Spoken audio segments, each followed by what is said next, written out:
Welcome. In this video, I will show you how to use my card slider JS function in your website.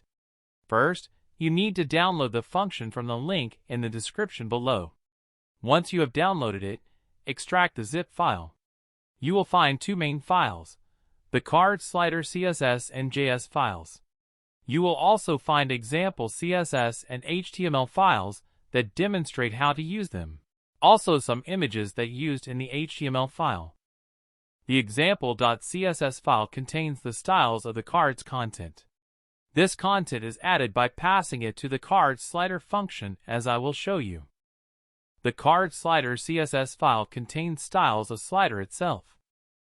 To use the function, add the card slider CSS and JS files to your project files.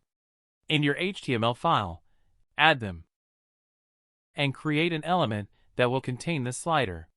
Then, call the function and pass the CSS selector of the element you created, along with an array of strings.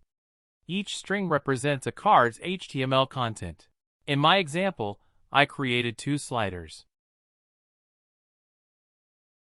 Now let's see what it looks like. You can navigate between the cards by clicking on one of them, or using the next or previous buttons.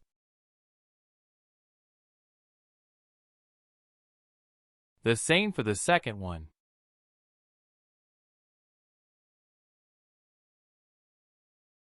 The card slider is also responsive and adjusts for small screens.